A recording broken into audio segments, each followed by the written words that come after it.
Hello friends, welcome back to my channel. तो आज का जो टॉपिक है ना वो जीएसटी से अलग होने वाला है। जीएसटी तो हम डेली पढ़ा रहे हैं। आज का टॉपिक हमने थोड़ा यूनिक चूज करा, उसके पीछे ये रीजन है। वो थोड़ी देर में जैसे जैसे मैं आपको एक्सप्लेन करूँगा ना आपको पता चल जाएगा। सबसे पहले मैं डे टू डे की लाइफ में ये देख रहा हूँ कि अनएम्प्लॉयमेंट बढ़ती जा रही है।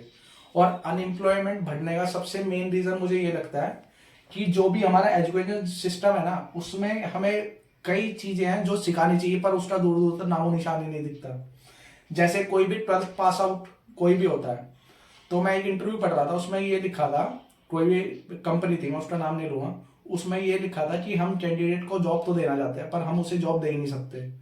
उसे जॉब इसलिए नहीं मिल सकती क्योंकि कंपनी कहती है जो चीजें हमें एक कैंडिडेट में रिक्वायर्ड है ना वो स्किल उसमें होती ही नहीं, इसलिए 50% यूथ तो इसलिए अनएम्प्लॉयड रह जाता है। अब बचा 50%, उसमें भी कई कई सारे क्राइटेरिया है जो कंपनी के मीट नहीं हो पाते।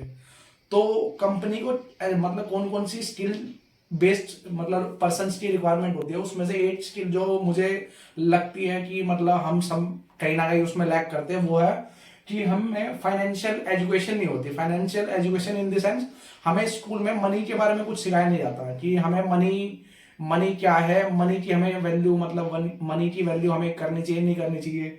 जैसे एक एग्जांपल मैं ये दे दूं, जैसे हम किसी भी मतलब छोटे बच्चे को रुपए रुपए दे देते हैं, 10 10 20 रुपए जो भी दे देते हैं, तो उसमें ये नहीं होता। मैंने मान लो किसी भी बच्चे को 10 रुपए दिए तो उसे 10 रुपए की वैल्यू, अब उसे 10 रुपए की वैल्यू पता नहीं होगी, जाहिर जाहिर सी बात है, उसके पेरेंट्स ने नहीं सिखाई।